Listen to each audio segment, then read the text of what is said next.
E mesmo quando eu chorar, as minhas lágrimas serão para regar a minha fé e consolar meu coração. Pois o que chora aos pés da cruz, clamando em nome de Jesus, alcançará de ti, Senhor, misericórdia, graça e luz. Fala pessoal, eu tô aqui com o Dr. Rafa Bispo, cardiologista negão. E não esquece de se inscrever, deixar um like e compartilhar esse vídeo com alguém que pode se beneficiar dele. Tamo junto, valeu! Bom pessoal, já foram mais de 50 podcasts, eu nunca entrevistei um médico, cara. Dr. Rafael Bispo, bem-vindo, irmão. Honra. É uma honra ter um médico negro, cardiologista, de Duque de Caxias, que pra quem não sabe é um bairro, um lugar meio pobre, certo? Meio discriminado também. Discriminado pra caraca, porra. Você chega na minha na balada e fala assim, porra, de onde você é? Eu sou de Caxias. Já é, acabou. Tchau. E eu vou te dizer por que eu ainda não entrevistei um médico. Porque a linha editorial do podcast é pessoas que desafiaram as expectativas da sociedade e se deram bem exatamente porque foram diferentes, tá? Cara, ser médico não tem nada de desafiar a expectativa da sociedade, porque é o sonho de todo pai. Caraca, é um orgulho, caraca, meu filho é médico. Então se você, escuta seus pais, você vai virar médico, entendeu? E tem outro fator. Cara, médico é um bicho marrento pra caramba. E se acha foda, mas cara, não tem dinheiro, não sabe ganhar dinheiro. É verdade. Troca a hora por dinheiro e tá sempre quebrado, não sei o que, não sei o que lá. E um belo dia eu encontrei um senhor chamado Rafael Bispo. Bispo, o que você faz da vida, cara? Então, eu sou médico, né? Sou especialista em terapia intensiva, foi a minha primeira especialização. Certo. Então eu fiz terapia intensiva porque eu já trabalhava com CTI, então eu gostava de lidar com paciente grave. Caramba, então foi a primeira coisa. Então, desde a época de estudante, embora não seja uma especialidade que é muito incentivada durante o curso, mas eu fazia, o que eu fazia era ir para os lugares mesmo de graça e ficava junto, sabe? Eu arrumava, botar a mão na massa e tá ali. Isso, arrumava alguém para poder me ajudar ali, entrar no hospital, e eu ficava ali acompanhando o pessoal da terapia intensiva, porque na minha cabeça aquele era uma referência para mim, sabe assim? Quando tá tudo muito ruim, o paciente muito grave, vai chamar o intensivista para tentar resolver. Então eu via ali, e chegava no CTI, via aqueles pacientes graves e aqueles médicos ali, eu pensava assim, caraca, um dia ainda vou ser igual eles ali. Você igual aquele ali. Eu vou ser igual aquele ali, chefiando essa equipe. Vamos voltar um pouco a fita, você tem 36 anos, fazer 37. 37. Já tem 37? Não, 36. Vou fazer 36. E você nasceu em Duque de Caxias, você sempre quis ser médico na infância? Não, então, o primeiro sonho, como eu até postei outro dia, o primeiro sonho de todo menino, de uma boa parte dos meninos ali, sem muita expectativa, era ser jogador de futebol. Então, meu primeiro sonho real foi ser jogador de futebol. Então eu tentei, eu era bom. Eu joguei, então, desde pequeno, eu joguei, passei por alguns clubes do Rio de Janeiro, disputei alguns campeonatos, Mirim, Carioca, passei pelo Flamengo, passei pelo Vasco, passei pelo São Cristóvão, passei pelo Laria. Olaria? Passei pelo Laria. Joguei no Laria. Brotinho também? Passei pelo Brotinho do Laria. Pessoal, Brotinho do Laria foi a maior alegria da minha infância. Porra, tinha sorteio, aí tinha camisa, tipo, passava um ano todo disputando aquele campeonato. Passava com a galera. Jogo todo final de semana. E tinha jogo de noite também. E tinha jogo de noite. Depois da escola. Os pais tinham que trazer lanche. No final do jogo tinha aquela resenha que cada pai levava um lanche.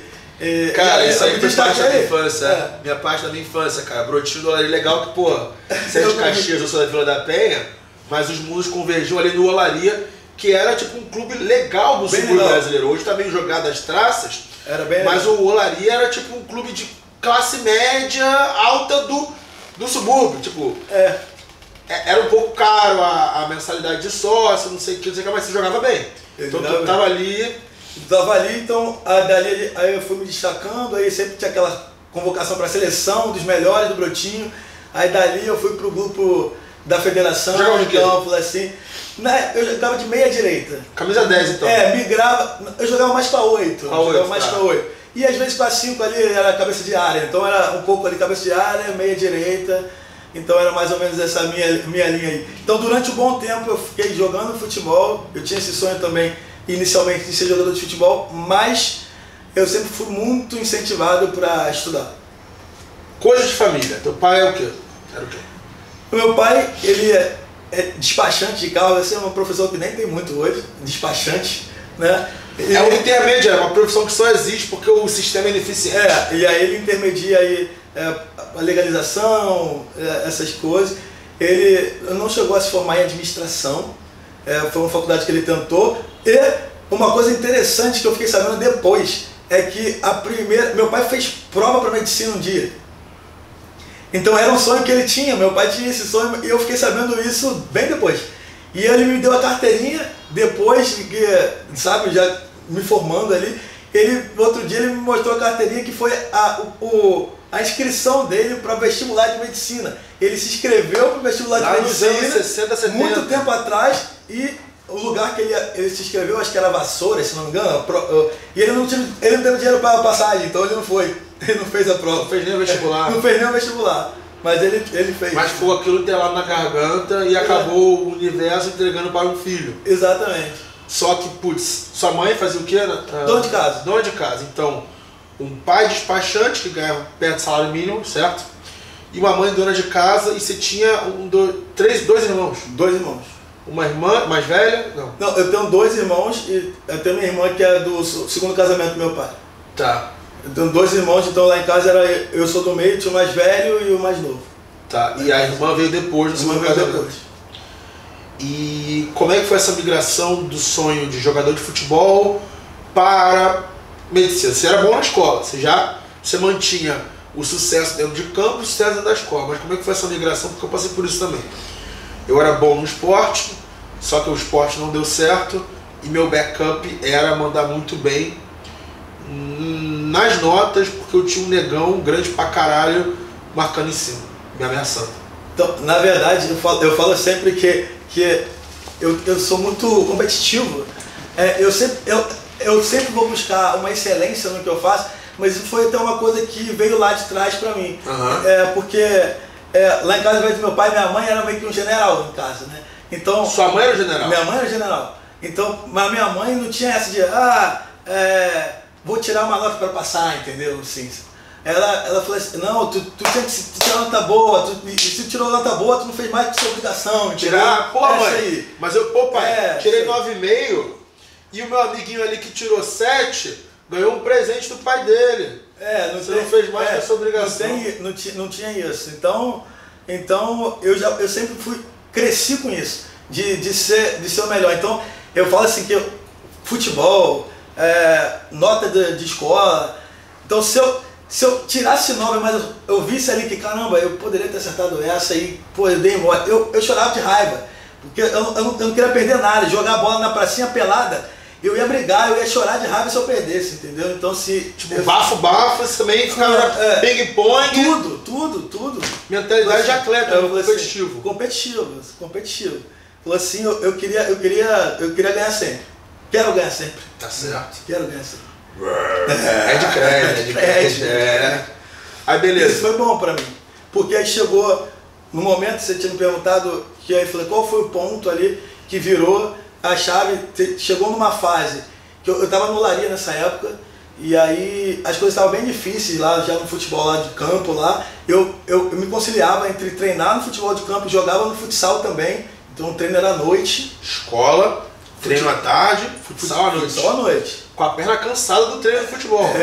Então, e também tinha algumas coisas que já não estavam rolando mais, então no meu último ano que eu parei mesmo, foi um ano que mudou o treinador. Então eu estava numa equipe, que era uma equipe para o outro ano ser o meu ano. Quando chegou no meu ano, mudou o técnico. E aí eu fui pro banco de reserva e fiquei com banco que era teu ano. E era o meu ano de jogar. Você treina aquele ano pra jogar no outro. E aí, o ano dos 8-1, você era 8-2, tá. Eu ia pro jogo, mas entrava pouco, aí falou, no outro ano é o meu ano. Quando mudou o técnico, ele trouxe uma equipe dele de fora, e aí eu fui meio que desanimando, e nessa época eu já estava estudando, já pensava em alguma coisa na medicina também. Na medicina, já pensava em ser médico aí. Porque, cara, a pessoa não vira médico para ganhar dinheiro, a pessoa vira médico por vocação. Você ganhou o chamado de Deus que você ia ser médico. Exatamente. E foi aí, já na adolescência, 13, 14 anos? 13, 14 anos eu já sabia que eu seria. E era uma coisa engraçada, porque pro meu padrão, isso era meio que surreal. Eu ia falar isso agora, mano. Você, porra, classe baixa, de favela em Duque de Caxias. Ser médico, né? Teus amigos da rua foca. Meio que uma piada assim, mas eu tinha. Na época não existia cota. Eu não tinha cota. Não é? Não tinha cota. Hoje em dia, o neguinho de Caxias, bom na escola, pô, estuda um pouco mais. Ele passa na UFRJ ali, um pouquinho mais. É difícil pra caraca. Mas ele tem um pouco mais facilidade que você. Em 99, foi quando você fez o vestibular, 98. 2000, por aí. 99, 2000.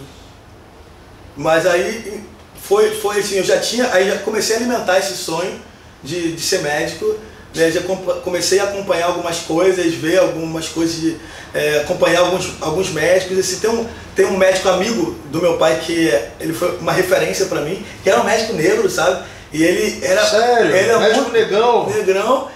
E com uma baita referência, sabe? Professor do Fundão, ele era, sabe, um dos grandes nomes da radiologia no Rio de Janeiro, o Dr. Paulo Andrade. E eu ia lá, às vezes, que era amigo do meu pai, às vezes eu ia lá na clínica dele, tem uma clínica grande, e aí eu chegava lá e via aquele negócio assim, falei, caramba, que legal isso, cara. Quero ser que nem você. Falei assim, eu vou chegar lá, eu vou ser igual a ele, cara. Então, tipo, fui pegando algumas referências assim.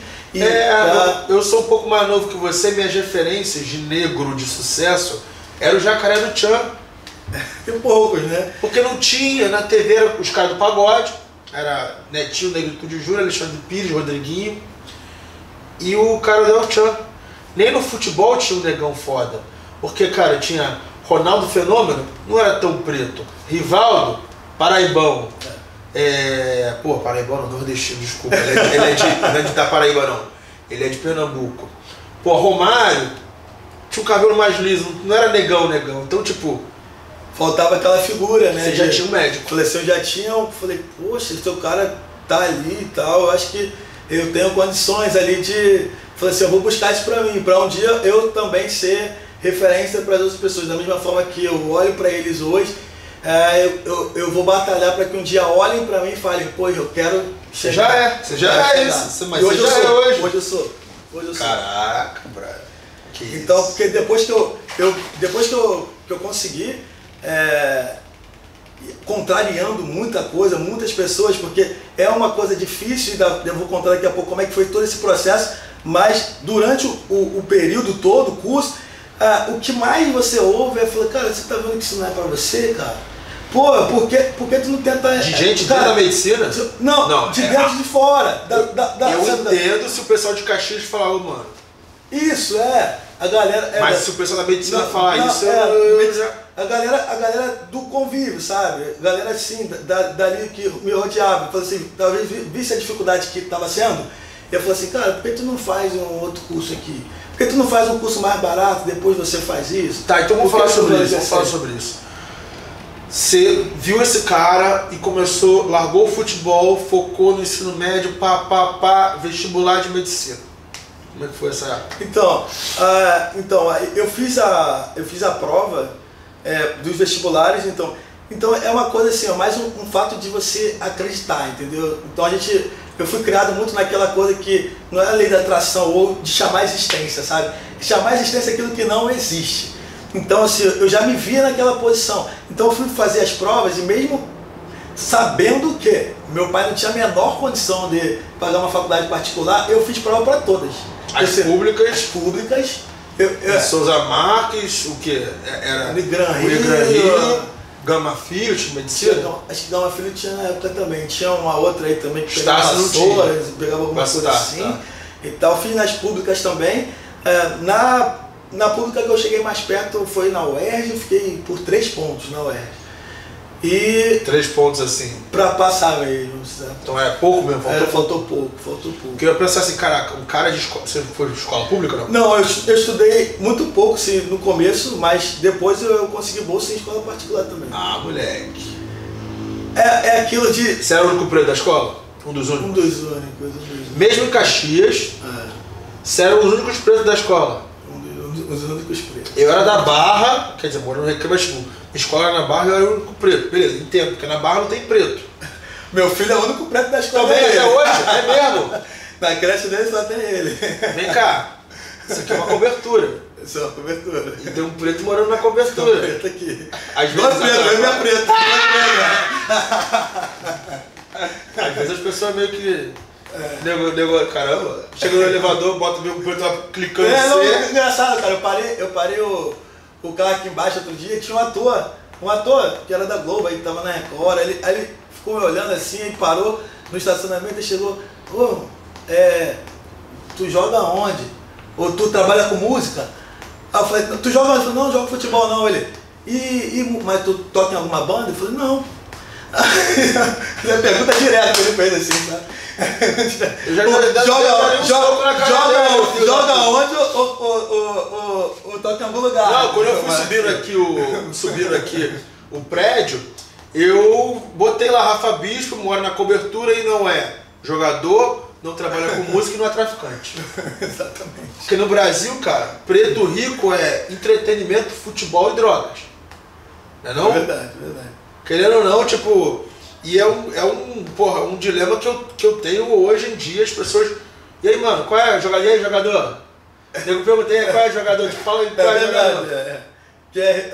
Na cabeça, porque na verdade as pessoas não estão acostumadas a ver, entendeu? Então, quando ele é um negro em outras posições, assim na produção do médico, por exemplo, a pessoa no subconsciente dela não está acostumada a ver. Então, às vezes, por exemplo, quando eu fui chefe de CTI, eu cheguei um tempo, eu estava como chefe de CTI, eu estava lá todo dia, eu que dava todas a gente chama aqueles rounds, né, para falar sobre cada paciente com a equipe. Se chega um médico assistente, o médico assistente nunca vai vir em mim.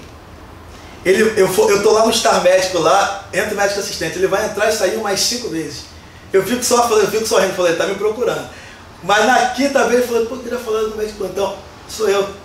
Ah, porra, se entrar um branco, ele vai de cara. Se entrar um branco, ele vai de cara. E outra coisa que eu gosto muito, cara, é ir de bermuda e chinelo e camisa do Flamengo no Itaú Personalité. Aí fica todo mundo me olhando, o que esse cara tá fazendo aqui, não sei o quê. Eu tinha uma experiência parecida que quando eu tava trabalhando em Nova York, eu desci pro térreo pra pegar uma caixa, fui pro elevador e assim, tem meio que um dress code, né? As pessoas usam camisa branca ou de cor clara, azul clarinho, rosa clarinho, salmão clarinho e uma calça escura, beleza.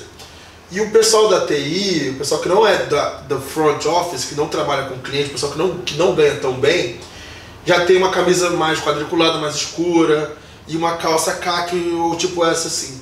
Um dia eu resolvi botar uma camisa mais escura e estava carregando uma caixa e o estagiário, era novinho assim, perguntou, quando é que você vai botar quando é que você vai botar a caixa lá na minha mesa? Eu era superior dele, mas por ser negro o cara pensou que eu era o cara do correio, entendeu? Eu era o boy do correio.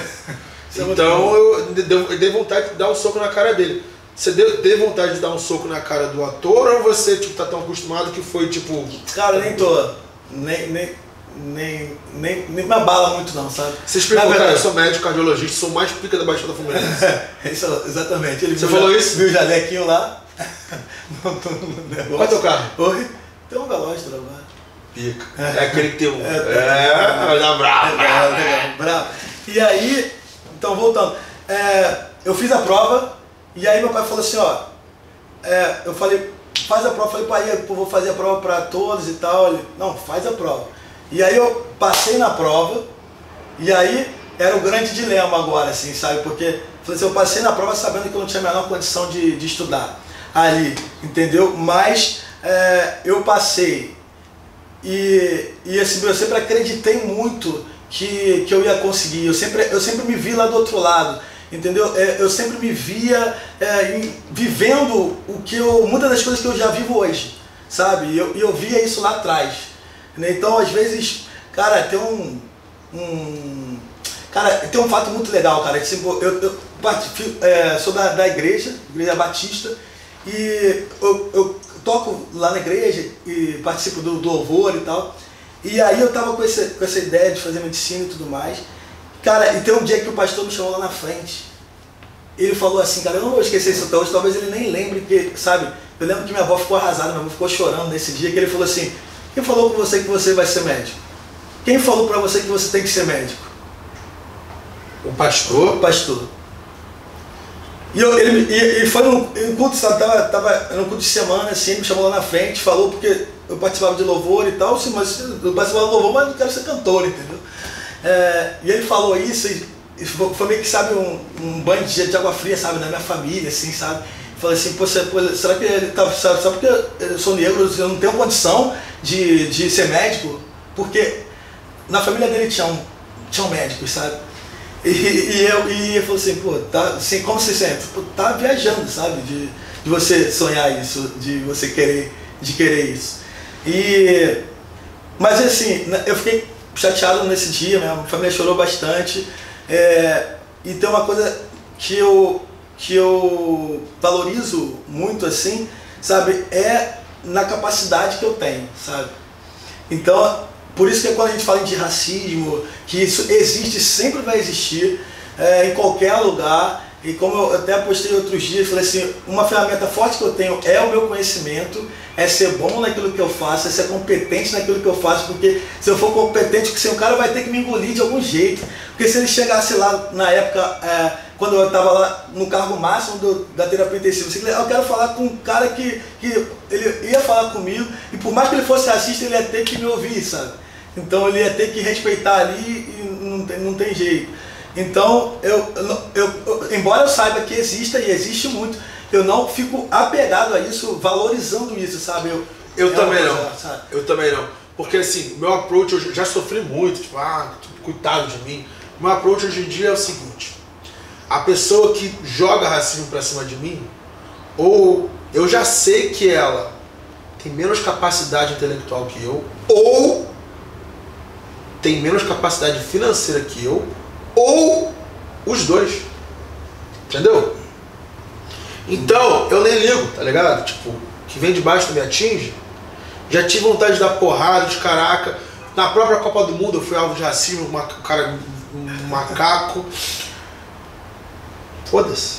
Pois é, e aí eu fiz a prova, passei na prova, e a gente tinha um prazo máximo para fazer a matrícula. Falei assim, ó, essa foi a prova que eu passei, a gente tem até sábado de manhã, era um sábado de manhã até meio-dia para poder fazer a matrícula.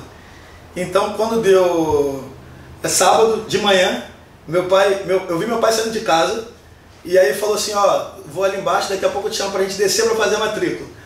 E aí eu falei, pô, tá tranquilo. E eu pensei, pô, meu pai deve ter conseguido o dinheiro para fazer a matrícula, depois a gente vê como é que fica. E depois eu fiquei sabendo que meu pai saiu pedindo dinheiro emprestado. Meu pai saiu 7 horas da manhã, ou acho que um pouco menos de 7 horas da manhã, e saiu andando, sem rumo, pedindo para os conhecidos, pedindo dinheiro emprestado para fazer a minha matrícula. Porque ele ganhava salário mínimo. Ele ganhava muito pouco, ele não tinha nem dinheiro para a matrícula. E tinha que bancar 3 filhos em casa. E 3 filhos em casa. E a esposa que não trabalhava porque ela era dona de casa cuidando dos 3 filhos. Exatamente. Então assim, foi uma coisa assim, falei assim, vamos tentar. E ele conseguiu.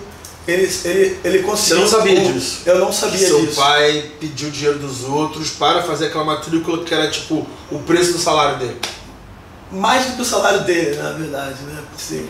A matrícula era mais do que o salário Era dele. mais do que o salário então dele. ele se alavancou para uma dívida que ele nunca poderia pagar. Ele nunca ia poder pagar, nunca. Ele nunca ia poder pagar. E aí ele foi e conseguiu, a gente foi lá e faltava 1 hora para acabar o prazo.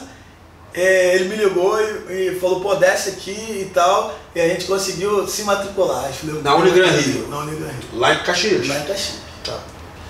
Beleza, você conseguiu a grana para pagar a matrícula, só que tem mensalidade para pagar.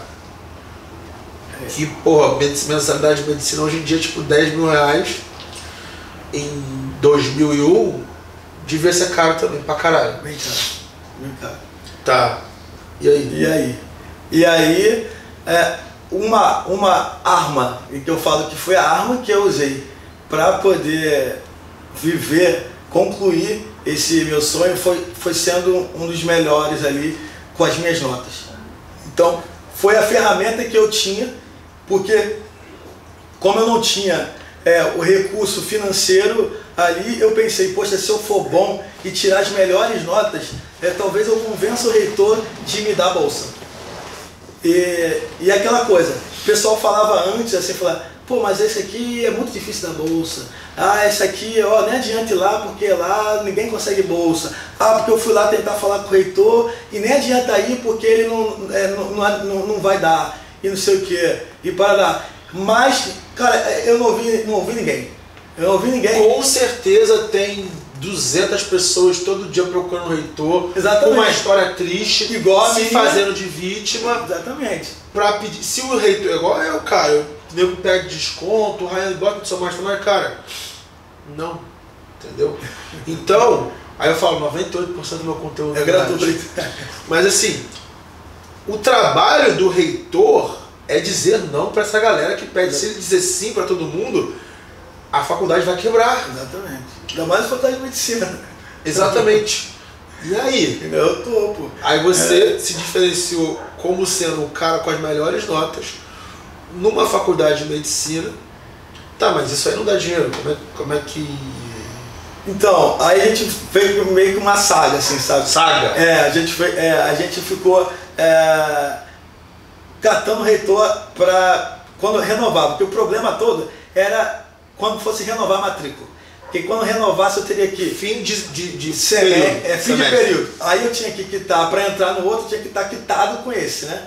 Então, era esse o grande desafio. No primeiro período eu tentei uma vaga para um serviço que tinha lá dentro, que chamava de brigada de paramédico. Então era feito de alunos, e os alunos que entravam ali tinham uma bolsa de 25%.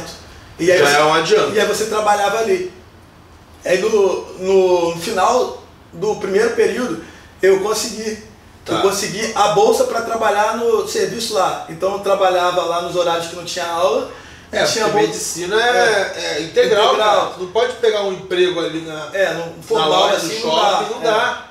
E aí eu trabalhava lá e eu tinha 25% de bolsa.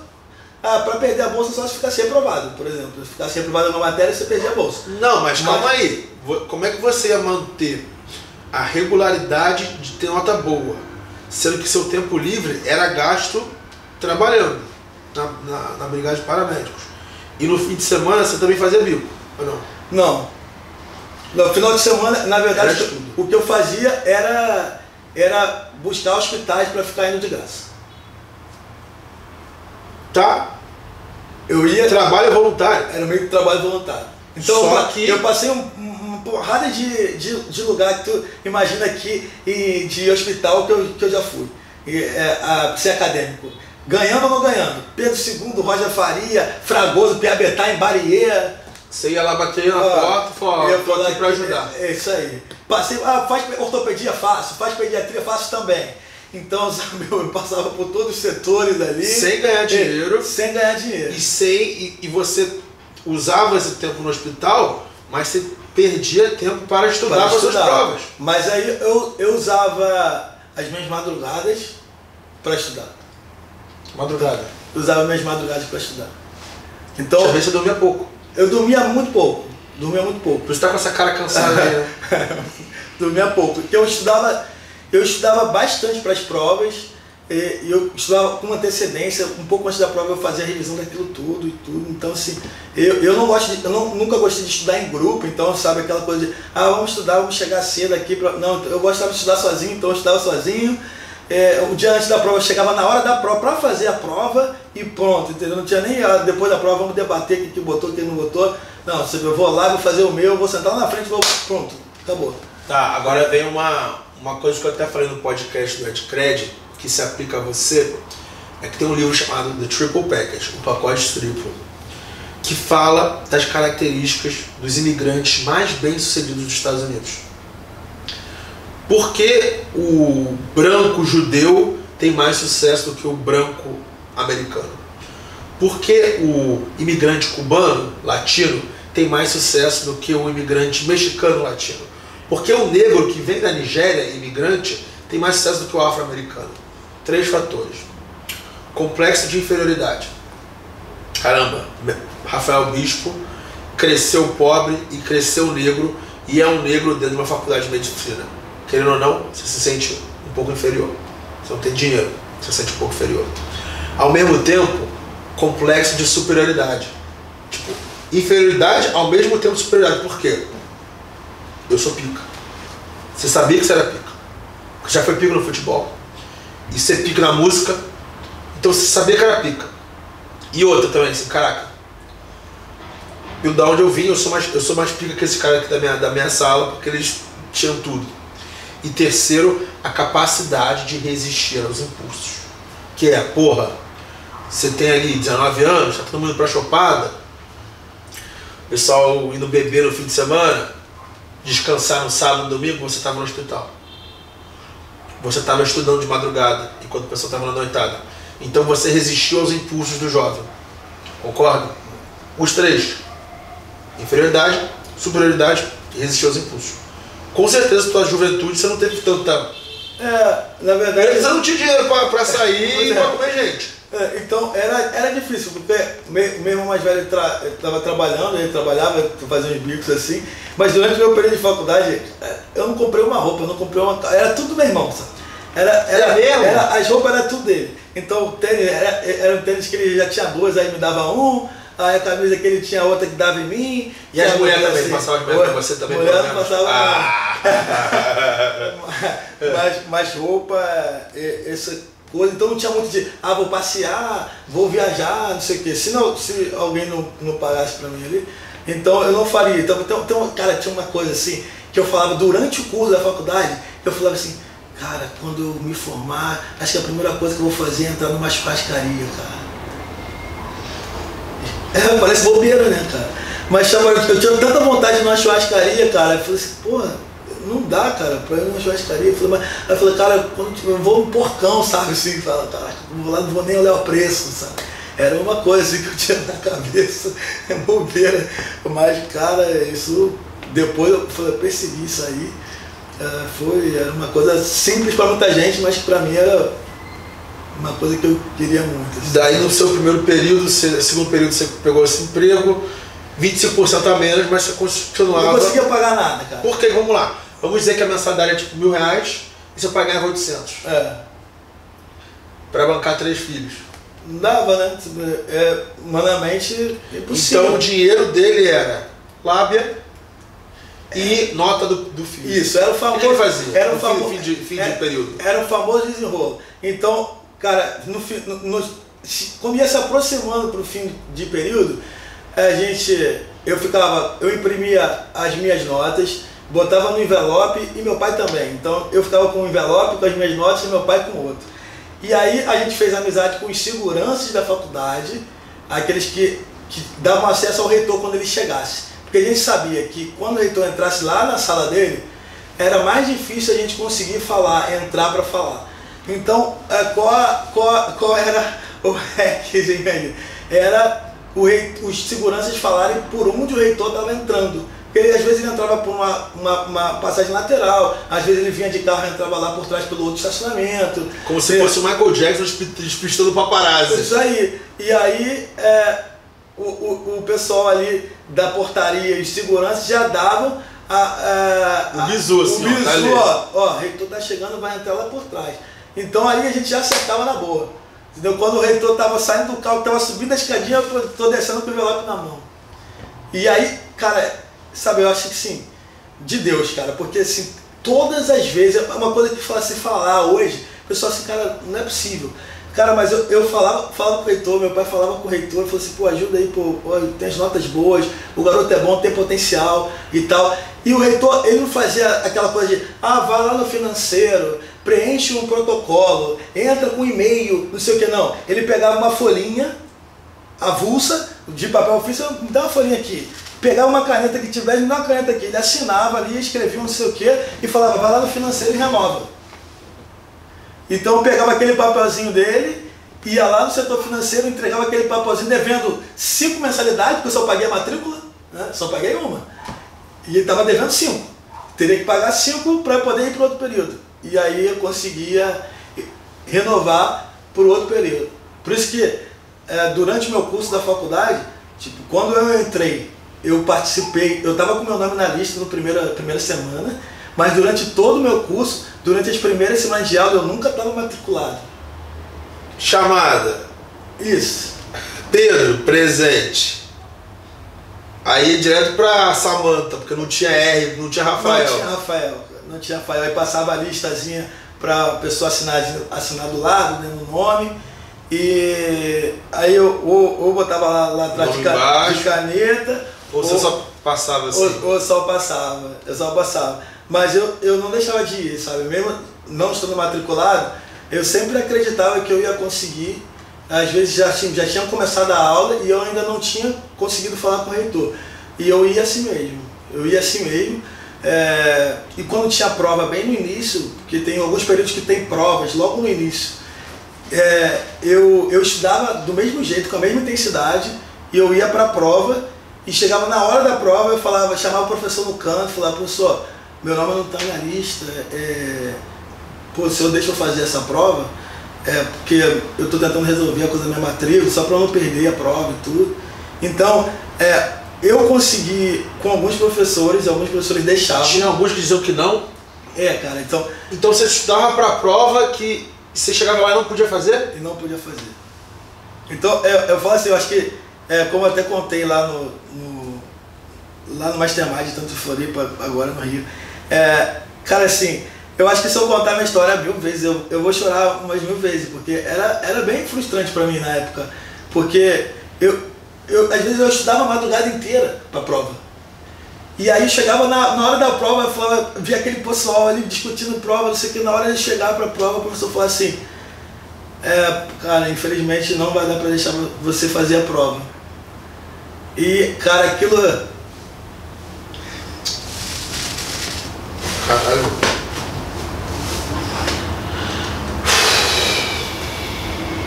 O que não te mata te deixa mais forte. Né?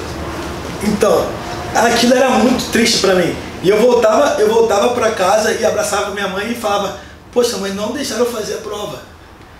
Pô, estudei pra caramba. E eu estudava às vezes 5 horas da manhã, eu estava estudando ainda, aí dormi e acordei pra ir pra prova. E, sabe, acordei pra ir pra prova. E aí o professor falava assim, não tem como. Pior que você não tinha muito argumento. Não tinha muito argumento. Porque se fazer de vítima, mas se fazer de vítima não é uma característica do bispo. Não é uma característica do bispo. Então eu fui me preparava, naqueles que deixavam eu fazer, eu fazia, às vezes eu fazia bem, às vezes ele falava assim, eu vou deixar você fazer, mas meio aqui não fala pra ninguém, e para as pessoas de fora, e eu não vou poder te liberar a tua nota, só vou poder liberar a sua nota quando o teu nome estiver na lista. Falei, tudo bem. E aí eu fazia, mas tinha várias vezes que eu não podia fazer, que eu não estava ainda. Mas, sabe, eu fui resistindo, sabe? Eu fui resistindo porque eu sabia que... Isso durante 5 anos, 6 anos. Cara, foi uma luta, porque, sabe, talvez para os outros colegas, eu nunca fui de fazer esse discurso, de coitadinho, nada disso. Para os outros colegas, talvez fosse um pouco mais simples, porque a preocupação, talvez, deles fosse só estudar, entendeu? Agora a minha, ela falou assim, cara, eu estou estudando aqui, mas pô, não tem nem como é que vai ser no outro período. Eu não tenho dinheiro, não paguei mensalidade nenhuma até agora. Então ficava nessa dificuldade sempre, né? Então essa foi assim, o meu maior desafio, né, de fazer. Então nas situações mais difíceis que eu passei, eu conseguia já me enxergar lá na frente. Mesmo sem saber o semestre, o dia de amanhã, o semestre de amanhã. Porque, tipo, você podia ter sido expulso da faculdade e todos aqueles 5, 6 períodos que você fez virar zero. Porque vai que, sei lá, o reitor morre, sei lá, troca o reitor. Aí já não tinha mais condição, porque era o que era a arma que eu tinha, era essa. Porque assim, a gente pensa assim, caraca, fazer prova numa faculdade é algo tão normal. Porra, você chorou por não fazer uma prova. Por não fazer prova. Que é algo que, tipo, a gente take it for granted, tipo, caraca, uma prova. Não fizer, depois eu faço a segunda chamada, né? Mas era bem doído, assim, sabe?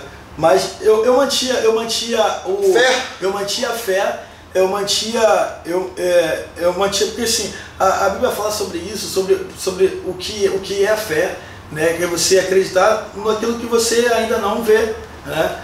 Então assim, na verdade, eu conseguia me ver, na verdade, com os olhos da fé, sabe?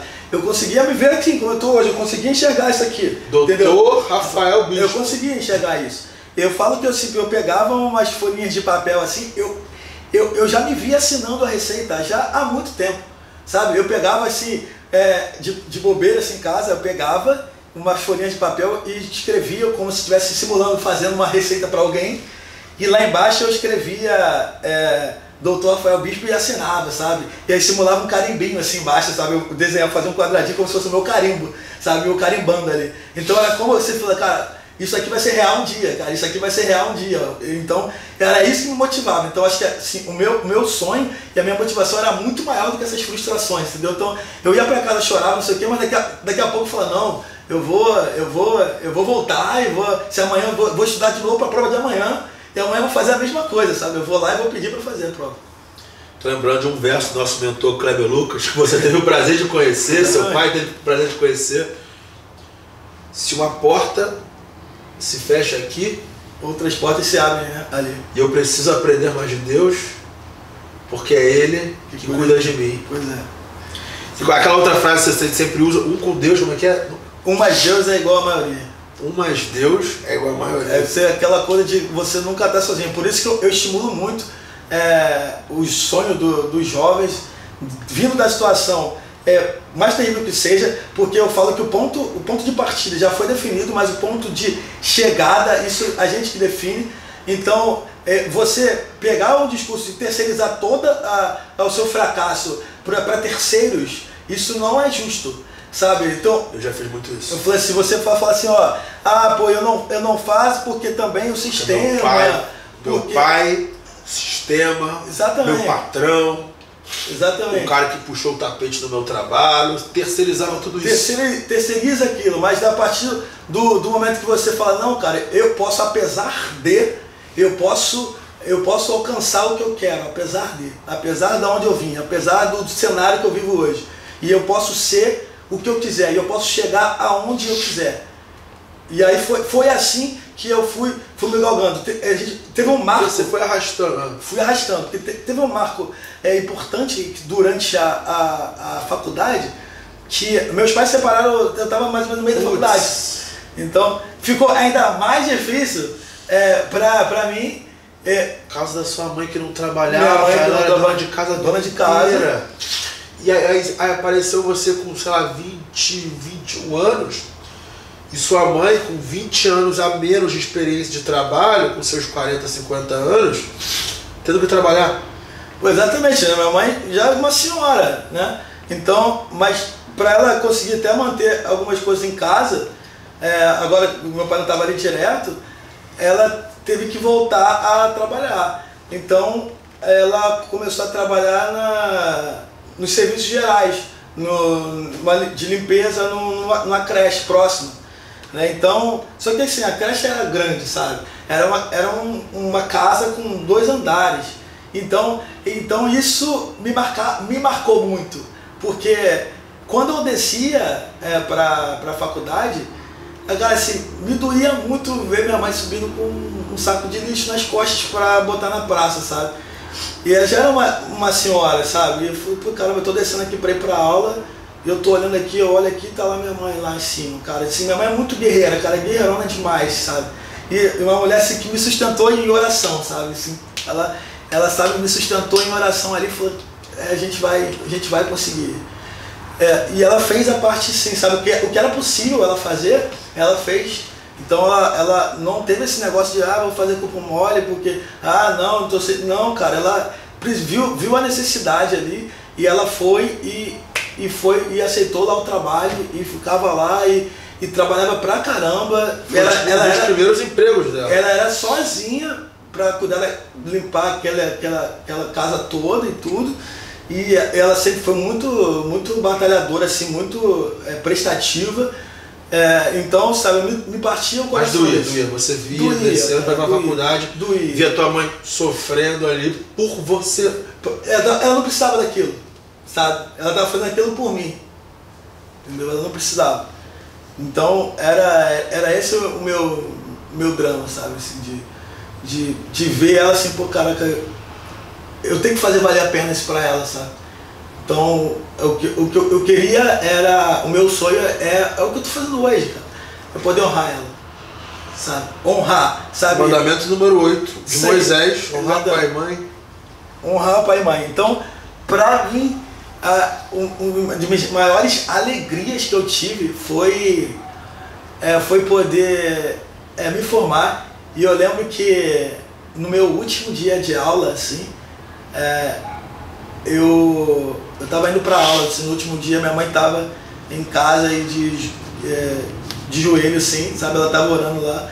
E no meu último dia de aula, sabe, foi muito marcante, eu não vou esquecer disso nunca. Porque passou aquele período todo, sabe, aquelas dificuldades todas, e eu pude abraçar minha mãe e falei, mãe, a gente conseguiu, mãe. Hoje é o último dia de aula, eu tô indo pra aula agora, mas acabou. Eu sou médico, cara. Eu sou médico agora. Então, contrariando tudo que falaram pra gente, contrariando tudo que falaram pra mim, mãe, hoje eu tô indo pra aula e hoje é meu último dia, mãe. Caramba, eu consegui.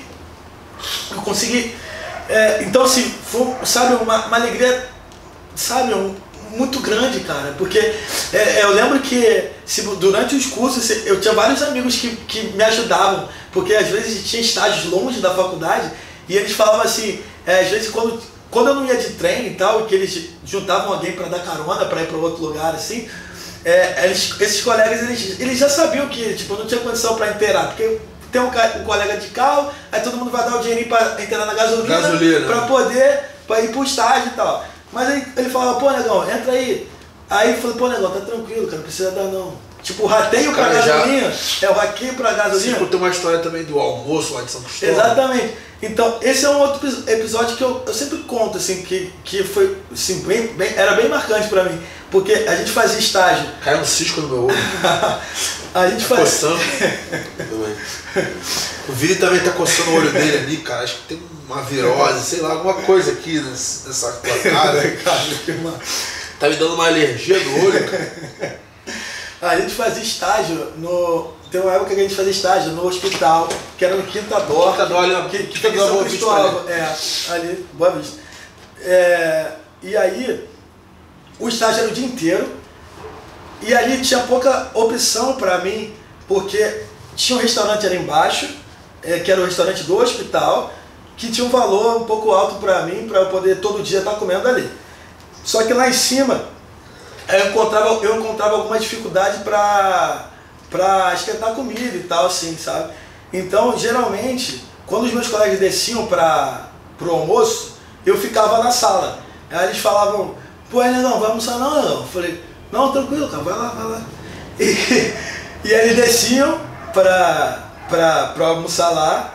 E aí a gente tinha que ir todo social, porque a gente tinha que ir lá no Quinta Dó, pra subir, pra examinar, a gente tinha que estar todo social. Então tinha que estar de calça social, blusinha por dentro, sabe, aquela coisa.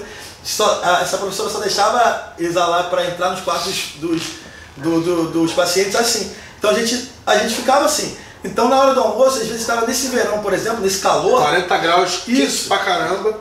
E você quente de calça, tergal e camisa social até aí.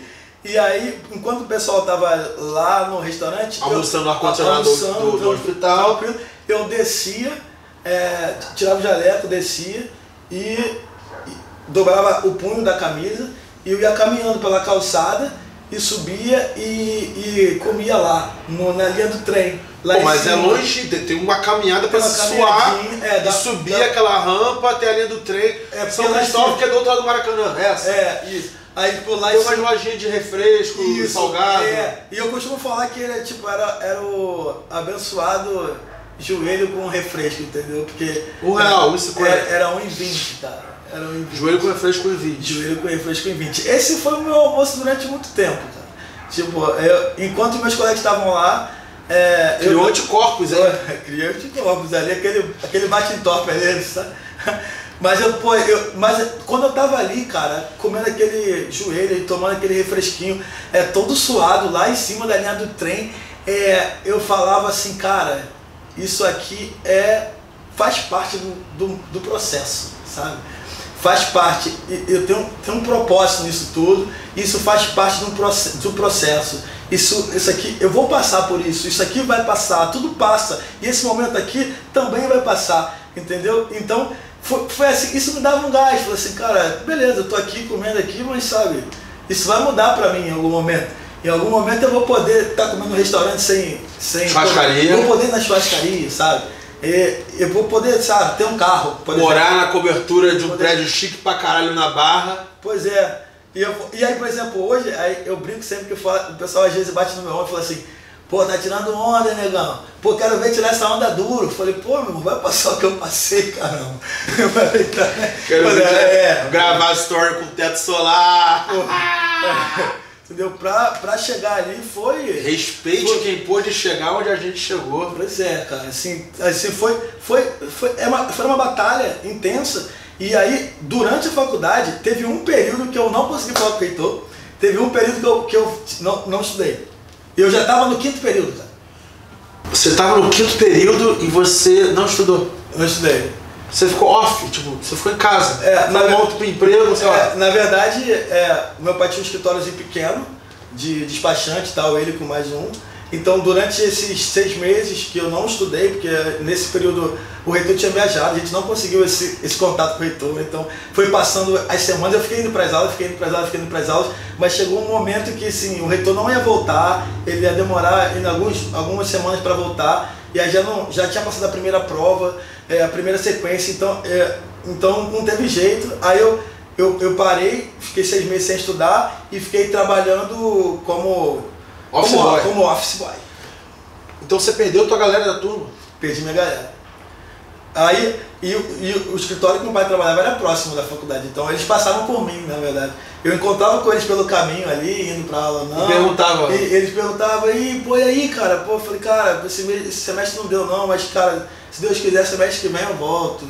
Né? Então eu fiquei ali estudando, mas eu queria estar ali, sabe? Eu queria estar indo pra aula também. Mas eu não deu, então eu acreditei que falei assim, não deu agora, mas sabe, no semestre que vem a gente vai conseguir, e a gente conseguiu. Então na formatura, eu senti uma dor muito grande na formatura do ensino médio, que eu tava lá nos Estados Unidos como ilegal. Meus pais, minha mãe autônoma, sempre ganhou muito pouco. Meu pai estava desempregado quando eu formei o ensino médio. E ela não conseguiu visto para ir para os Estados Unidos. E na minha formatura. Então na minha formatura meu pai não estava. E minha mãe também não estava. Tá? Na minha formatura de ensino médio. E eu não devia estar ali também porque eu não tinha papel. Eu era imigrante legal, 16, 17 anos nos Estados Unidos. Só que ela me prometeu que era na formatura da faculdade no matter what. Em 2011, ela foi, minha madrinha também de bom sucesso, foi bom sucesso inteiro, quer dizer, minha madrinha, minha mãe e meu pai estavam lá no estádio da Universidade da Pensilvânia e foram. E eu senti que eles deram mais valor àquela cerimônia de formatura do que eu mesmo, que estava de saco cheio de estar ali. Entendeu? Como é que foi a tua formatura? Cara, então, a minha formatura foi, sabe, foi acho que um dos momentos mais incríveis assim, da minha vida, porque eu estava realizando um sonho que era humanamente impossível. Impossível. Mas duas coisas, cara, assim, duas palavras que a Bíblia me ensina muito, que é: se creres, verás a glória de Deus, e para Deus não há nada impossível. Peça e serás atendido, que se creres, verás a glória de Deus. Porque o mais incrível que eu não contei era, eu fui com essa dificuldade semestre por semestre, e chegou no último semestre, cara. No último semestre aconteceu assim, cara, meio que um milagre, sabe? Porque eu fazia acordo em cima de acordo. Todo semestre era acordo, aí acordo em cima de acordo, acordo em cima de acordo. A dívida tá assim. Dívida gigante, dívida gigante. Ia ter que demorar uns 10 anos trabalhando de plantão pra pagar essa porra. Pra poder pagar. E aí, no último ano da faculdade, 11º período, eu tava já 2 semanas em casa, porque tinha uma professora que não deixava assistir aula. Então eu já tava, não dava, então eu já tava ali, sabe, falei, caramba, agora no finalzinho, será que agora eu não vou conseguir, no último ano e tal. E aí a gente, cara, mais uma vez, cara, a gente conseguiu pegar aquela histórico de notas, então a gente conseguiu chegar, falar com o reitor de novo. E aí eu tava em casa nesse dia, meu pai me ligou, falou, Rafael, ó, tô aqui no banco da faculdade aqui, me aguarda, tô te esperando.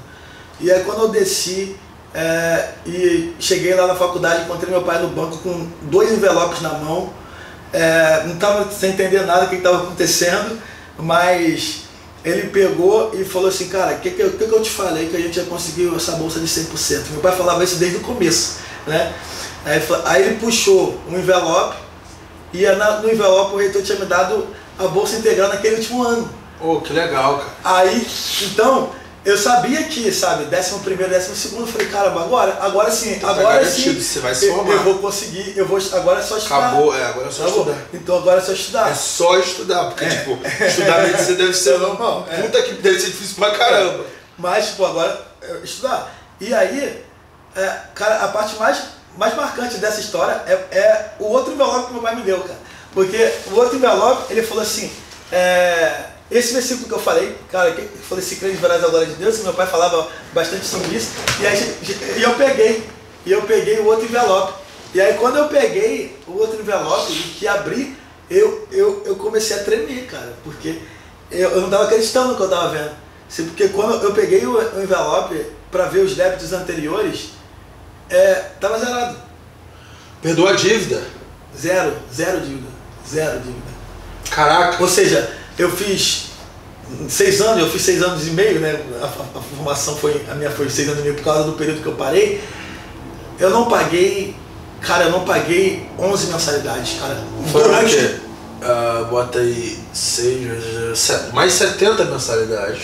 Eu não, cara, assim, no máximo. Você pagou 11? Eu não paguei 11, cara. Eu não paguei 11. Pô, claro que eu pago salário mínimo, tem 3 crianças pra. Em casa. Falei assim, eu não paguei 11 mensalidades na faculdade. Perdoou a dívida. E ele perdoou. Pô, manda um abraço aí pra esse reitor. Falei assim, eu quero deixar aqui. Qual é o nome dele? Arodi. Um abraço aí, Arodi. Assim, você é muito top, cara. Vou deixar aqui, se em algum momento ele ouvir isso, eu quero deixar aqui o meu muito obrigado mais uma vez e dizer que valeu a pena ele ter acreditado em mim. Ele é reitor ainda no Gran Rio hoje? Eu não sei se ele ainda está como reitor lá. Eu já tive a oportunidade de falar com ele. Vamos lá, o dia eu vocês virem bater na porta lá. Mas eu tenho muita vontade de dar um abraço nele para agradecer tudo que ele fez por mim. Vamos tirar um dia para ir lá, cara. Porque putz, ele mudou a minha vida. Assim, só o dia. Muito obrigado. Assim, nós fizemos graça, a gente fala muito sobre gratidão. Então, algumas pessoas aí que. Se eu fosse o senhor Arodi, eu trocaria o nome do prédio principal da Unigran Rio para Edifício Dr. Rafael Bispo. Então, eu sou muito, muito grato a ele e da minha família também. Meu pai, que sabe, abriu muitas das vezes mão da vida dele, porque ele brinca que o pessoal achava que ele estudava lá, né? Porque meu pai ficava lá direto, cara. E tipo, quando eu ia pra aula, meu pai ficava lá. Tipo, será que o reitor vai chegar? Então, ao invés de ele ir pro trabalho dele, ele ficava lá de plantão, cara. Então, o pessoal achava que ele estava estudando, mas ele não, ele passou, acho que a faculdade inteira, indo pra faculdade direto, com o envelope na mão, atrás ali. E, pô, cara, não sabe, ele tomou pra ele, sabe, esse sonho ali. Porque cada dia que ele tava na sua faculdade eram menos carros pra serem despachados. Exato, ele poderia estar fazendo o trabalho dele, mas ele estava ali e tal, sabe? Então, esse esforço que meu pai fez, esse esforço que minha mãe fez, sabe? Trabalhando ali naquele local ali para poder fazer. Então, sabe, isso o meu maior desejo era você, cara, poder honrar eles. E aí, uma das coisas que eu fiquei mais feliz depois que eu me formei foi poder me formar e com o primeiro salário que, quando eu acabei, eu entrei pro exército, então o primeiro salário ali como ainda aspira, né? Foi antes de ser tenente, fui tenente do exército. Já são 7 mil. Isso é mais ou menos isso.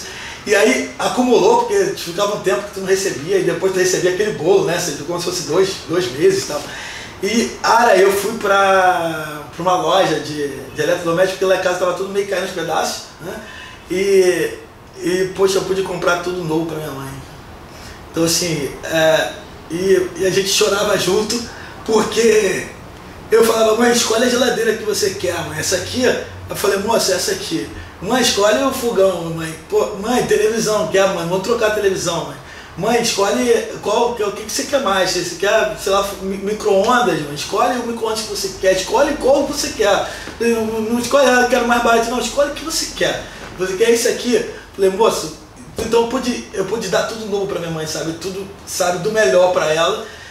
Porque ela é uma pessoa incrível, sabe? Incrível mesmo, que não vai medir tempo ruim pra poder ajudar. E eu sou muito feliz, sabe? Porque eu pude ter essa criação assim, de família.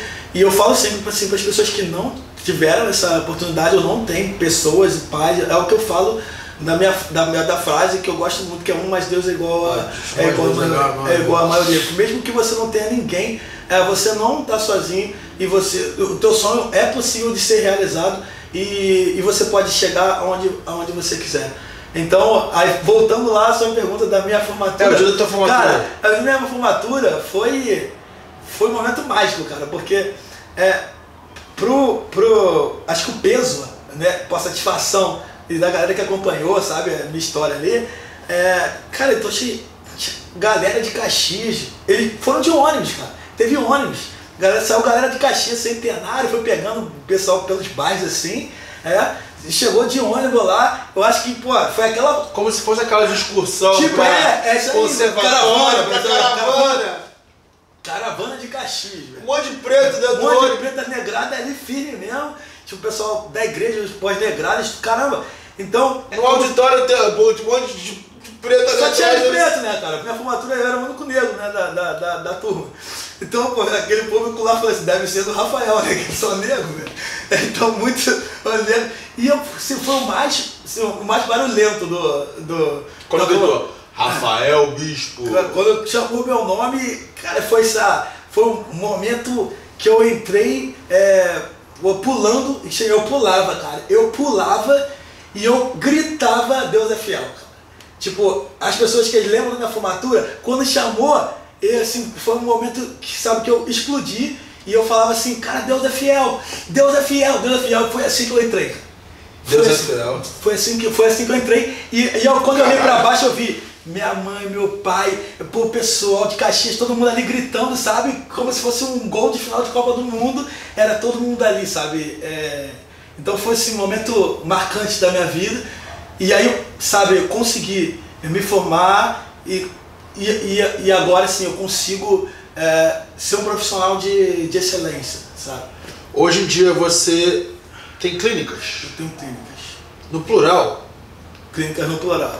Então você não é só um médico que troca hora por dinheiro, que nem 90 e caralho dos médicos que a gente vê por aí, médico marrento, que se acha o cara, mas não tem dinheiro na conta, não sei o quê. Pois é. Você é dono, você é empresário também. Eu sou empresário também.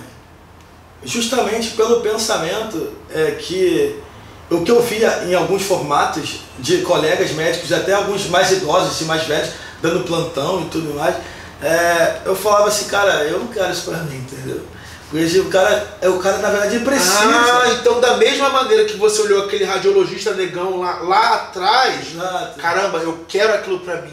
Você chegou a um ponto que você olhou os caras mais antigos dando plantão de 24 horas em troca de dinheiro. Exatamente. Eu não quero aquilo pra Eu mim. falei, eu não quero isso pra mim.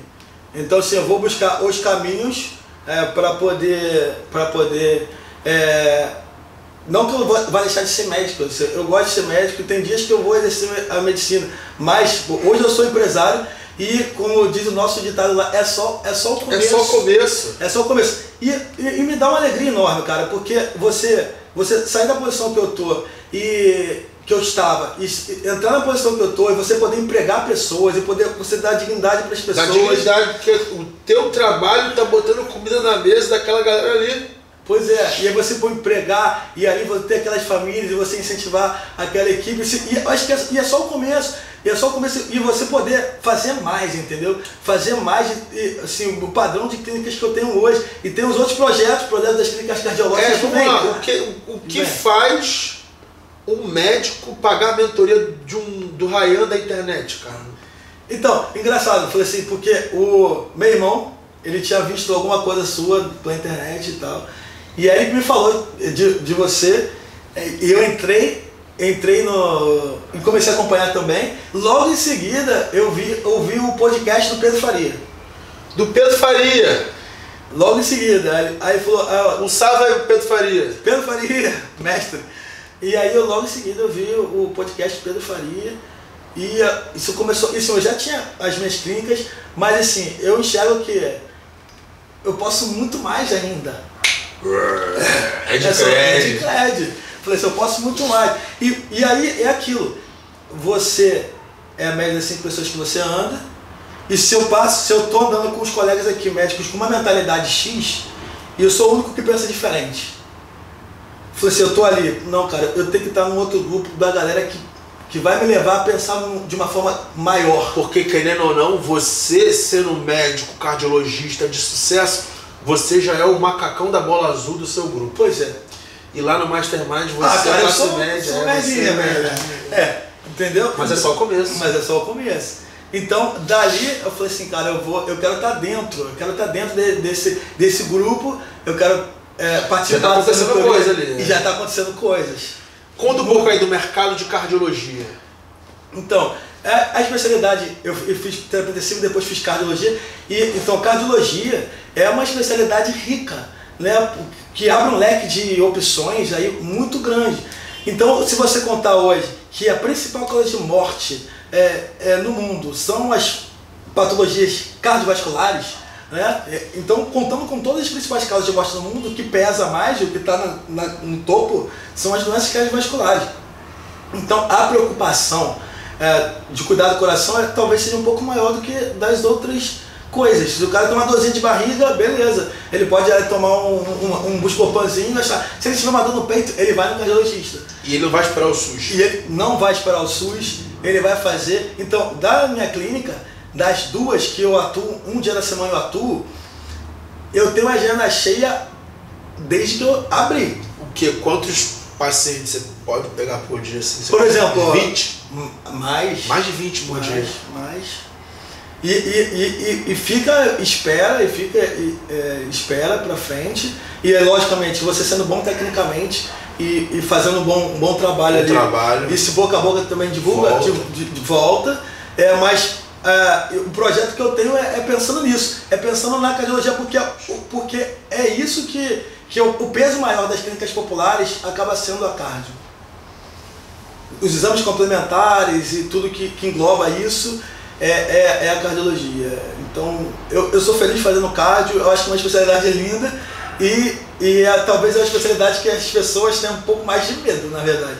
Então, talvez fique... Com esse medo, a pessoa que tem R$700 na conta vai dar um jeito. Vai dar um jeito de pagar R$700 no tratamento, lá no exame, vai fazer porque ela não vai esperar 3 meses na fila do SUS, por 1 mês e meio para marcar a consulta do cardiologista do plano, vai para a clínica popular do Dr. Bispo. Vai para a clínica popular do Dr. Bispo. Então, aquele abismo que existe entre os planos de saúde cada vez mais caros e o serviço do SUS cada vez pior. Uma puta de uma oportunidade de mercado. Então a gente está ali, entendeu? Então a minha primeira clínica é um do bairro onde eu trabalho, sabe? Então, a minha primeira clínica foi no bairro onde eu trabalho. Você tem um SUS que não funciona, mas na minha clínica eu tenho todos os especialistas, eu tenho todos os tipos de exame, também? tenho tudo. Vem cá, em que bairro é isso? Eu tenho um na 25 de agosto. Ah, então por que você prefere ter clínica lá em Caxias, lá pra Baixada? Cara, tem uma coisa que eu falo assim, esse público, que é até um público popular e tudo, ele vai ter a condição de fazer isso, de fazer os exames na Baixada. Tem um público enorme na Baixada Fluminense, tem um público grande. Foi da onde eu vim, então eu já comecei, quando eu comecei e montei a primeira, eu já conheci o mercado. Porque quando eu montei a primeira, eu já era médico de família, concurso público que eu tenho, eu já era médico de família há 7 anos. Caraca, então você ganha grana como médico do estado. Do município, né? Médico do município, como médico e como dono de empresa. Como dono de empresa. Já a gente tem uma lá, tá abrindo a segunda, a filial dessa agora até abril. Eu tenho uma outra no outro bairro também. Então eu tenho três. Eu tenho três. Quanto é que você precisa para a quarta? Essa é complicada essa pergunta. Mas a gente... Uns 300 mil? Uns 300 mil. Aqui, ó. Vocês são cúmplices, ó. Ele acabou de arrumar um investidor para a quarta clínica dele. Quarta clínica cardiológica Aqui está o investidor. 300 gramas. Valeu, tamo junto. E aí... Tô falando sério. Tô falando sério. Então vamos junto. Aí agora, o que a gente está pensando? Seguindo o modelo, foi do que até o Pedro Faria, seguindo o modelo Pedro Faria. Então eu vou sair um pouco da parte genérica e vou me especializar na parte nichada de cardiologia, que é onde tem um público com maior demanda. Quem não conhece ninguém hipertenso na família, por exemplo, né? Quem não vai saber os riscos que aquilo tem. Então, dentro desse mercado do nichado, como o Pedro Farias fez com o segmento da angiologia. Que é parecido com o seu? Que é parecido com o meu. Eu vou dar acessibilidade de uma maneira popular, nichado em cardiologia, espalhar pelo Brasil todo, ser a maior rede de clínicas populares de cardiologia. Porra, isso aí! E alguém vai escutar esse podcast que nem fez com o Pedro Faria. E alguém vai escutar esse podcast que nem fez com o Pedro Faria e vai vir bidar você pra tocar essa porra Brasil afora, como tem fundo pra caraca, fundo de investimento pra caraca que me escuta, mano. Isso aí é um segmento que eu vejo sucesso. 30-40% do meu faturamento lá na clínica é na cardiologia. Mesmo? Atualmente, eu sou coordenador de um centro de cardiologia perto aqui, em Jacarepaguá. Também? Eu montei o serviço lá e na verdade o pessoal da direção lá da clínica, eles ficam doidos. Cara, sabe por que eu acabei de pegar? Sabe por que eu acabei de falar, cara? A coordenação é minha, entendeu? Então eu botei lá com mapa, com router, teste ergométrico, tudo é aparelho meu, cara. É tudo meu. Eu não trabalho pra ninguém, cara, hoje. Sabe? E também não dou mais plantão. E mora na cobertura aqui na Barra. Não dou plantão. Mais de 2 anos sem dar plantão. É mesmo? Não dou plantão. Vem cá. Cara, uma coisa muito característica nas pessoas que estão à minha volta, o pessoal do Mastermind, é que a gente gosta muito de ganhar dinheiro, tá? Ganhar dinheiro é bom pra caraca, a gente ganha, tá? Coisa de milhões e daqui a pouco bilhões. Só que o nosso diferencial é que a gente gosta muito de ganhar dinheiro ajudando outras pessoas. Isso é legal. A gente gosta de enriquecer, salvando vidas e agregando valor a outras vidas, tá? Isso é legal. E é por isso que você acabou de pegar 300 mil. Show. Como sócio investidor. E com certeza vai aparecer alguém aí, cara. Porque, querendo ou não, a gente vai levar isso pro Brasil com inteiro. clínica cardiológica, a gente pode salvar a vida aí. Sabe? Ou pelo menos estender a vida de entes queridos das pessoas que estão escutando a gente. E dar esse acesso para as pessoas, para pegar o público de classe C, para pegar o público da classe D, dar essa condição da pessoa ter esse bom acesso a uma cardiologia de qualidade. Porque hoje você, por exemplo, se você tem um problema cardíaco, se você tem uma opção às vezes de ir para um centro de cardiologia específico ou para um hospital geral, a tendência é que a pessoa, se tiver a oportunidade, ir ela vai procurar um centro cardiológico específico. E a minha ideia, dentro do segmento das redes de clínicas cardiológicas populares, é me tornar a maior referência popular em cardiologia. Quando a pessoa pensar em cardiologia, vai pensar bispo. Porque bispo é marca. Bispo, explica essa parada de bispo é marca. Caraca, isso é um jargão que meu pai que lançou esse bispo é uma marca. Bispo é marca. Falei assim, o bispo não é sobrenome não, agora bispo é marca. Por que é marca? Marca de sucesso. É marca de sucesso. Um cardiologista. De perseverança, de sucesso. O filho, como é? Porque tipo, o pai quebrado, salário mínimo, mais um cardiologista. Tem um advogado e empresário. Um advogado empresário. Tem uma jornalista. Jornalista da Record. Jornalista da que Record. Entrevistou o Bruno Galvão. Mariana Bispo. Tem o meu irmão, tem uma que fez engenharia ambiental, que tá morando nos Estados Unidos. Putz, brother. E vem cá, cara, as paradas que você falou aí de dar acesso ao pessoal de classe D, C. Cara,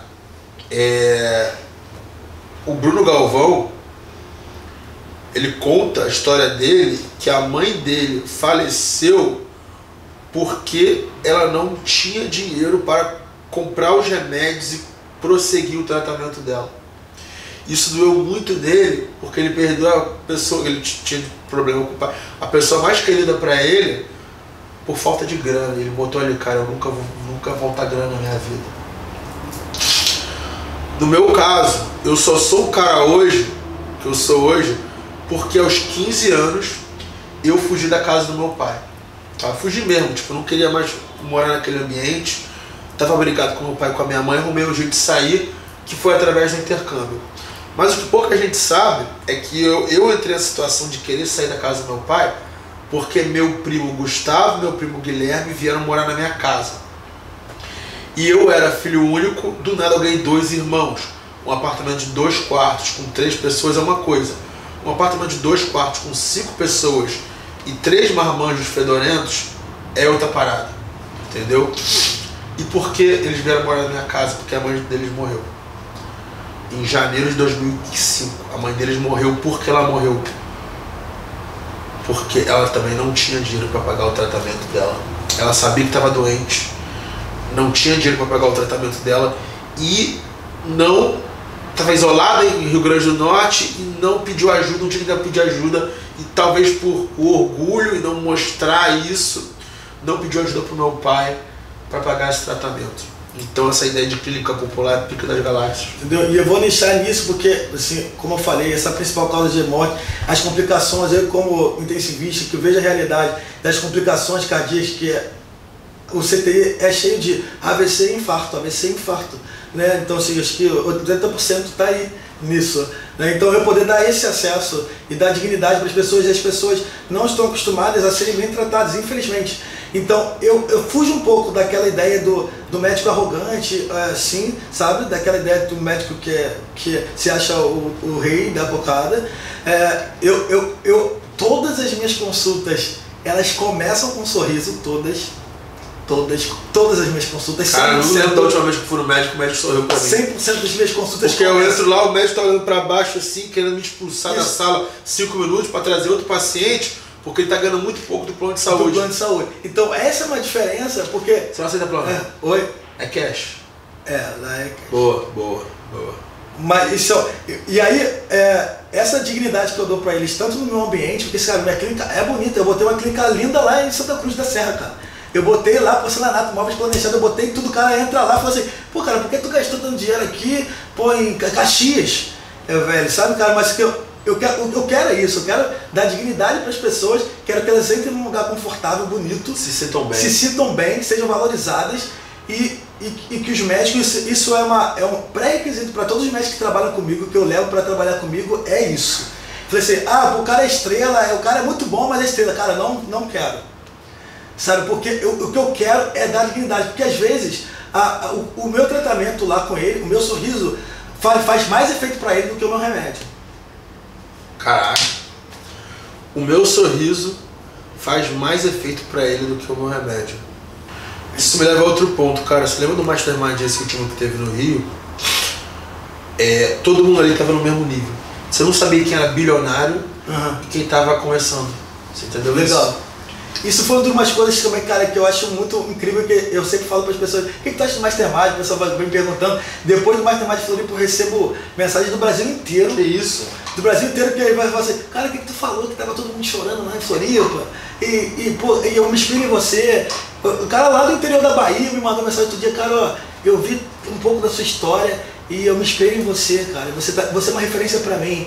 E eu só hoje, principalmente com esse podcast aí, você tá isso fudido, só foi então. possível, sabe aqueles flashezinhos do que um postou, outro ali. Que outro postou, eu recebo mensagem do Brasil inteiro. Aí veio o Ed Cred te abraçar, o Pestana te abraçar, o Goku, o Bob Esponja, o Wendel. Falei assim, gente do Brasil inteiro compartilhando, falando assim, cara, agora, pô, você agora é uma referência pra mim. Pô, agora eu sei que eu também posso. Agora, caramba, agora eu tenho alguém que fala, pô, cara, pessoal de Caxias, mandou, caraca, eu não sabia que alguém de tão perto de mim poderia chegar tão longe. Sabe? Isso é gratificante, é bacana. Então, e nesse processo de você agora ser dono, de você ser empresário e tal, uma coisa que eu penso sempre, cara, assim, eu como médico, como eu falei, eu tento ser o mais humano possível. Então, minhas consultas começam com um sorriso, terminam com um sorriso. Se eu tiver que puxar a orelha, eu puxo a orelha, mas eu sou muito carinhoso para poder. Então, eu tenho uma adesão muito maior ao tratamento do que outros. Então, a adesão, isso aí eu esqueço de pensar em adesão, porque uma coisa é você dar o remédio, outra coisa é o paciente fazer aquilo que você está falando. É isso que leva as pessoas, às vezes, se mudarem lá, por exemplo, se mudam lá de Caxias, vão para outros lugares e as pessoas não deixam de ir lá. Então tem paciente meu que vem da região dos Lagos, São Pedro da Aldeia, vem de Araruama para consulta, vem da Urca para consulta. E ele não deixa. E se eles forem em outros colegas, em outros médicos, eles vão lá para falar assim, ó, o médico passou isso aqui, posso tomar?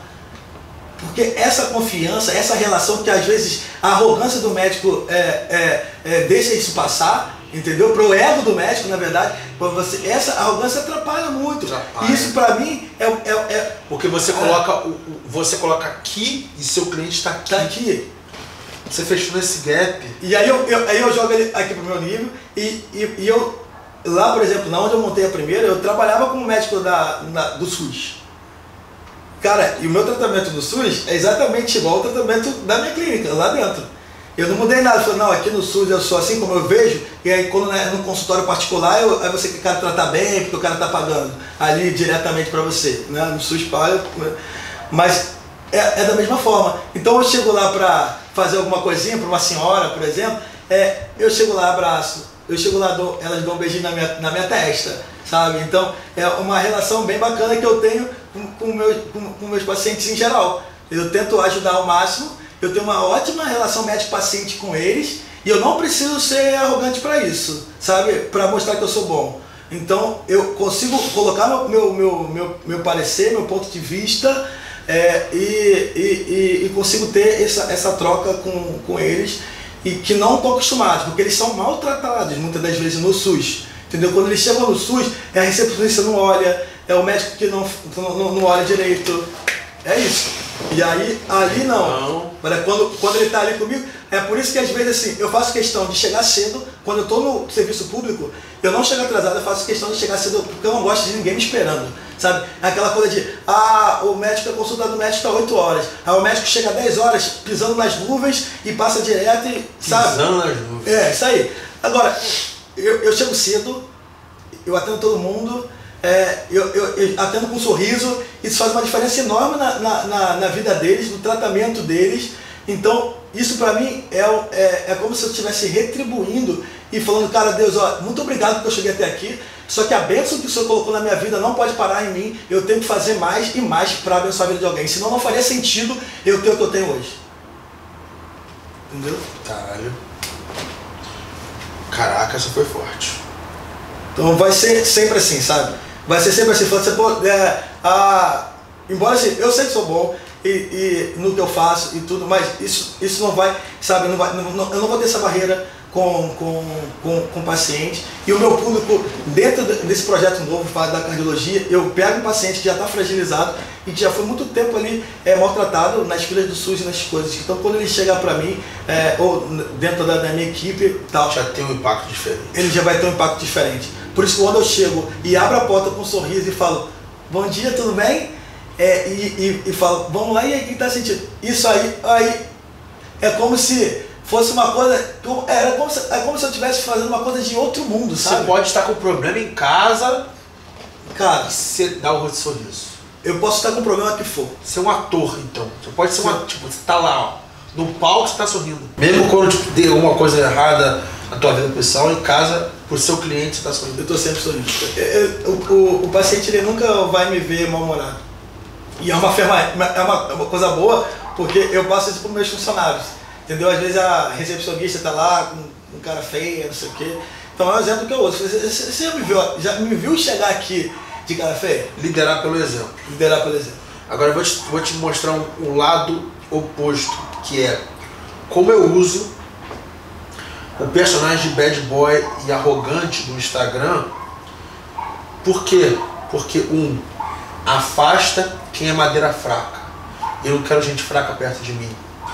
E 2, afasta quem tem esse ego de médico, de que eu sou superior. Porque ninguém que tem esse ego grande vai pagar 5, 10, 15, 20, sei lá quanto vai estar a mentoria no dia que vocês vão escutar isso. Hoje está 20 mil reais para um negro da internet, quem tem um ego muito grande. E você vê dentro do nosso grupo de WhatsApp, dos nossos eventos, que todo mundo tá ali, ó, no mesmo nível. No mesmo nível. E, o cara que tem bilhão na conta, o cara que é sócio da Ambev e o cara que tá na faculdade de engenharia, é todo mundo igual. Todo mundo. E, cara, o legal do grupo é que essa questão do ego e essa questão de... Se você mandar mensagem para alguém do grupo, fala assim, cara, eu mandei mensagem logo depois da mentoria, eu mandei mensagem pro Pedro, né, porque era o segmento de saúde, então, Bruno Galvão, que o Bruno Galvão me respondeu na hora, falou assim, ó, ele ouviu minha mensagem, falei, cara, esse Bruno Galvão, pô, o cara é pica, não sei o que, eu falei, mandei mensagem e falou, pô, cara, tu vai estar aqui amanhã, vem aqui amanhã 6 horas. Vocês foram? Brother. No outro dia eu tava com o Bruno Galvão e na outra semana eu tava com o Bruno Galvão e Pedro Faria, cara. Bruno Galvão, um cara que fatura, sei lá, 2, 3 milhões por mês, atendendo o médico, foi cantando o agora. Pedro Faria, que vai virar bilionário daqui a pouco, também atendeu, não sei o quê. Porque, cara, quem tem ego forte e não tá ali pra somar, não passa nem a primeira pirâmide que é pagamento ali, entendeu? Falei assim, ali é uma galera fora de série, é o pessoal muito disposto a ajudar o outro. Joga uma dúvida no WhatsApp, vem 10 pessoas assim, ajudando. Então, quando me perguntam hoje, eu falei, cara, é isso, cara. Tipo, é aquilo que até você fala. Falei assim, pô, a mentoria é muito, sabe, o bônus é o qual, cara? É tipo, só uma formalidade. É só uma formalidade, cara. Porque, é uma formalidade, Skype é formalidade. Porque tu ganha com um grupo ali, não só de fazer negócio, mas de aprender, sabe? De aprender muita coisa. Insight ali. Porque você tem médico, tem advogado, tem de tudo. Tem jogador de futebol, tem a porra toda, né? Tem de tudo. Fala assim, cara. E é só o começo. E é só o começo, cara. É só o começo. Rafa Bispo, tem muita coisa aí boa e felizaço, assim, porque é uma coisa que o pessoal, eu ficava adiando, o pessoal fala, pô, eu quero saber mais dessa história. Eu falei, espera aí que vou rolar o podcast. Caraca, mano, Rafa Bispo. Mano, muito obrigado. Meu sócio, Rafa Bispo, agora. Aí. Nas clínicas cardiológicas. Como é que a pessoa te encontra? Rafa com 2 Fs, _ Bispo 82. Tá, depois a gente vai trocar esse Instagram aí, mas depois eu falo. Vamos lá. Rafa Bispo 82. Hoje você tem 3.148 seguidores. Vamos ver depois desse podcast. Eu aposto que vai estar alto aí. Então. Bispo, deixa a câmera, o microfone é teu. O que você tem para compartilhar com a galera que tem 20 e poucos anos e tá meio perdido na vida? Então, o que eu quero deixar pra galera aí, que até tem me mandado bastante mensagem, como eu falei, tem recebido mensagem do Brasil inteiro, alguns bem perdidos ainda do que querem fazer, e alguns até sabendo o que querem fazer, mas pela realidade que eles vivem hoje, eles têm essa dificuldade de falar assim, pô, será que eu posso? Como eu ouvi uma mensagem, eu estudo colégio público, eu acho impossível fazer medicina. Então, para essas pessoas ali, eu acho que a primeira coisa é você saber o que você quer. Isso às vezes é difícil, mas você vai saber o que você quer primeiro, porque senão você vai estar correndo atrás do nada, né? Saber o que você quer, se conectar com pessoas boas, Se você está num ciclo de amizade que só te leva para baixo, ou que não tem pensamento igual a você, sai desse ciclo e vai para um ciclo mais alto, que as pessoas te impulsionem para cima. Né? Busque ótimas referências e acreditem no potencial de vocês.